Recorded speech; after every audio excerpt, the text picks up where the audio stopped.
గడుసు అల్లుడు. గోపాలపురం గ్రామంలో ఉండే గౌరికి పట్నంలో ఉద్యోగం చేస్తున్న గిరితో కొత్తగా పెళ్ళయింది. గౌరీ తల్లి కాంతమ్మ మహా ఖర్చు మనిషి.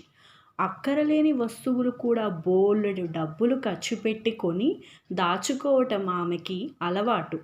భర్త భుజంగం ఆమెకు ఎన్ని విధాలుగానో చెప్పి చూశాడు.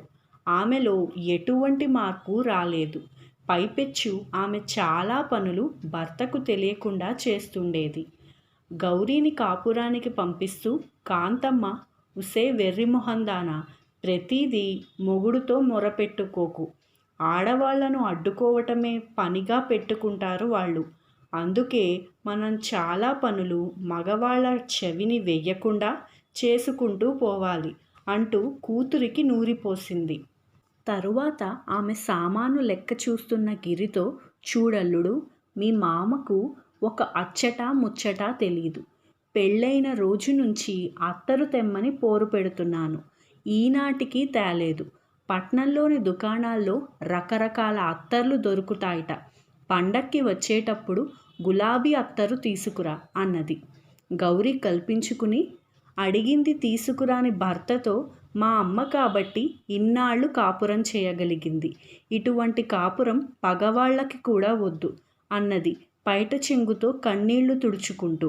ఇంతలో గౌరీ తండ్రి భుజంగం గదిలోకి రావడంతో ఆ ప్రసంగం కట్టిపెట్టారు తల్లి కూతుర్లు. గౌరీ కాపురానికి వచ్చిన రోజు నుంచి అరువు మీద రకరకాల చీరలు, పాత్రలు, ఇంటి అలంకరణ సామాగ్రి కొనటం ఆరంభించింది. ఇప్పుడు ఈ దండగ ఖర్చు ఎందుకు చెప్పు, మనకు వాటి అవసరం లేదు కదా అని భార్యకు నచ్చచెప్పాలని చూశాడు గిరి. మా అమ్మలా నేను సత్యకాలపు దాన్ని కాదు, భర్తకు భయపడుతూ బతకడానికి. మా అమ్మ మాట వేదవాక్కు నాకు అన్నది గౌరీ. దీపావళి పండగ దగ్గర పడింది. రేపే మన ప్రయాణం. అమ్మ తీసుకురమ్మన్న గులాబీ అత్తరు సాయంత్రం తీసుకురా అన్నది గౌరీ భర్తతో. ఆ సాయంత్రం బాగా చీకటి పడినా గిరి జాడలేదు. గౌరీ కంగారు పడసాగింది. బాగా పొద్దుపోయి తూలుతూ వచ్చి కుర్చీలో కూలబడ్డాడు గిరి. ఏమిటలా ఉన్నావు, ఏం జరిగింది అని ఆతృతగా అడిగింది గౌరీ. గిరి పెద్దగా నిట్టూర్చి ఆయాసపడుతూ, ఏం చెప్పను, అత్తగారు తెమ్మన్న అత్తరు నిలువున కొంపముంచింది. ఆ గులాబీ అత్తరేంటో, అది మీ అమ్మ వాళ్ళ వయసు రోజుల్లో మాటేమో గాని ఇప్పుడు రాసుకోవటం పాతకాలపు పద్ధతట. అందువల్ల ఏ దుకాణంలోనూ దొరకలేదు. చివరకు ఒక చెట్టు కింద అద్దాల పెట్టెలో అత్తరు సీసాలు పెట్టుకుని కూర్చున్న వాడి దగ్గర అది కనబడింది. కోర మీసాలు, గిరజాల జుట్టువాడు దొంగ వెధవని చూస్తూనే గ్రహించలేకపోయాను. ఇదిగో గులాబీ అత్తరంటూ ఏదో వాసన చూపించాడు. అంతే. మళ్ళీ స్పృహ వచ్చేసరికి వాడు లేడు. ఎదురుగా చెట్టు మాత్రం ఉంది అన్నాడు. గౌరీ దిగులుగా, అయ్యో, మరిప్పుడు గులాబీ అత్తరెక్కడ దొరికేట్టు అన్నది. దాని మాట దేవుడికెరుక. ముందు ఈ సాయంత్రమే కచేరీలో పుచ్చుకున్న జీతం డబ్బు 1000 రూపాయల సంగతేమిటి? మీ ఇంటికి వెళ్ళాక నష్టపోయిన ఈ 1000 రూపాయలు మీ అమ్మ దగ్గర వసూలు చెయ్యి, తెలిసిందా? అలా కాకపోతే పండగయ్యాక పట్నానికి తిరిగి వచ్చేది నేనొక్కడినే అన్నాడు గిరి కోపంగా. గౌరీ భయపడిపోయింది. భర్తను అంత కోపంలో చూడడం ఆమెకు అదే మొదటిసారి. బాడుగబండిలో పుట్టిల్లు చేరాక గౌరీ తల్లిని పెరట్లోని బాదం చెట్టు కిందకి తీసుకుపోయి, అదేదో గులాబీ అత్తరో మల్లెపూల అత్తరో, నా కాపురం చెరిచేలా ఉందే అమ్మా అంటూ జరిగిందంతా చెప్పి, ఆ 1000 రూపాయలు నువ్వు ఇస్తేనే ఆయన నన్ను పట్నం తీసుకుపోతాడు అన్నది. కాంతమ్మ నిర్ఘాంతపోయి, ఎవడో చెట్టు కింద చోరీ వెధవ దాచుకున్న దానికి నేను నష్టం పరిహారం చెల్లించాలా? ఇది మరీ బావుంది అంటూ దీర్ఘాలు తీసింది. నీ కోసం అత్తరు కొనబట్టే కదా ఈ అనర్థం జరిగింది. నువ్వు డబ్బులు ఇవ్వకపోతే శిక్ష నాకా? ఇది మాత్రం బావుందా అంటూ రెట్టించింది గౌరీ. నా చేతిలో చిల్లి గవ్వలేదు. మీ నాన్నకి తెలిస్తే నా ప్రాణాలు తీస్తాడు అన్నది కాంతమ్మ. నాన్నకు తెలియకుండా నువ్వెన్నో పనులు చేస్తుంటావుగా, అలాగే ఏదో ఒకటి చేసి 1000 రూపాయలు అల్లుడికి అందేలా చూడు అన్నది గౌరి. కాంతమ్మ కాసేపు ఆలోచించి, అంతా నా కర్మ, తప్పుతుందా మరి, ఈ గండం నుంచి గట్టెక్కడానికి ఇలా చేద్దాం అని ఏం చేయాలో గౌరీకి చెప్పింది. డబ్బులుండే పెట్టె తాళం చెవి ఎప్పుడూ భుజంగం తన దగ్గరే ఉంచుకుంటాడు. ఆ పెట్టె మీద పాత సామానులున్న బరువు పెట్టె ఒకటి ఉంది. దాన్ని దించటం ఆడవాళ్ల తరం కాదు. ఒక రాత్రివేళ భర్త తలదిండు కింద నుండి తాళం చెవి తీసి అల్లుడి చేతికి ఇస్తుంది కాంతమ్మ.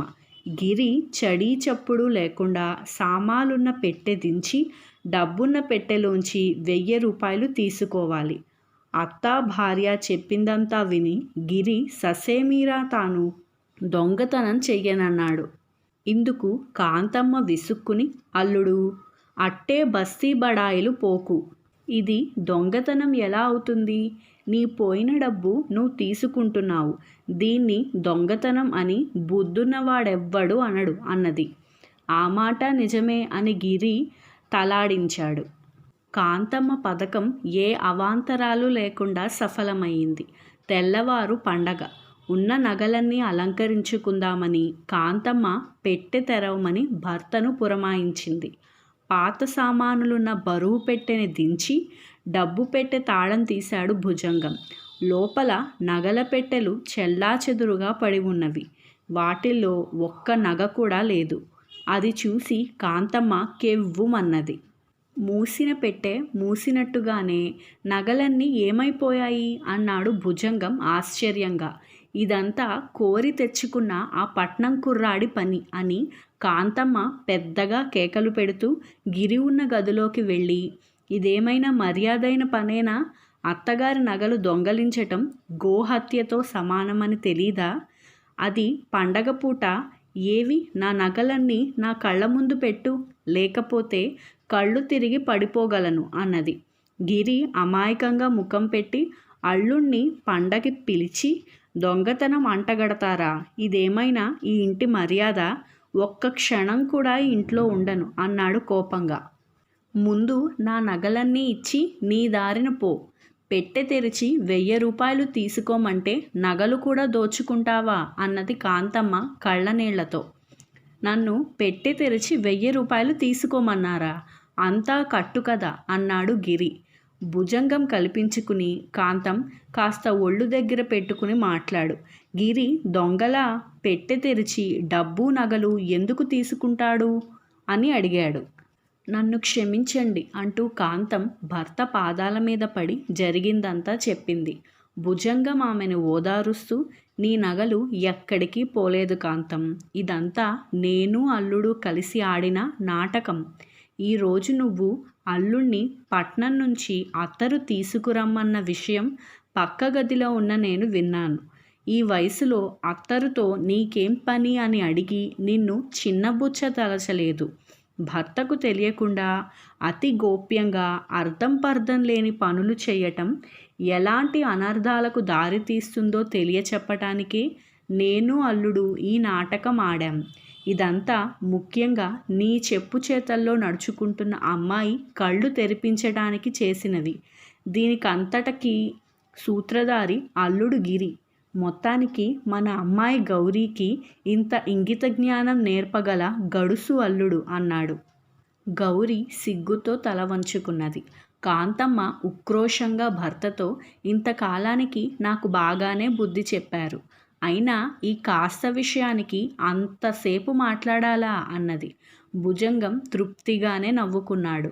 గిరి జేబులోంచి ఒక చిన్న సీసా తీస్తూ, అత్తగారు, ఇదిగోనండి మీ గులాబీ అత్తరు అన్నాడు.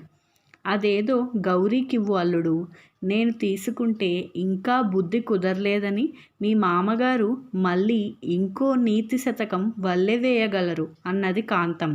ఆ మాటలకు భుజంగంతో పాటు గౌరీ గిరి కూడా పెద్దగా నవ్వారు. ఈ కథ మీకు నచ్చిందా ఫ్రెండ్స్? ఇలాంటి మరి ఎన్నో కథల కోసం మా ఛానల్ని లైక్ చేయండి, షేర్ చేయండి, కామెంట్ చేయండి అండ్ సబ్స్క్రైబ్ చేయడం మర్చిపోకండి. పక్కనే ఉండే బెల్ ఐకాన్ని క్లిక్ చేస్తే మీకు మా నోటిఫికేషన్స్ అన్నీ వచ్చేస్తాయి.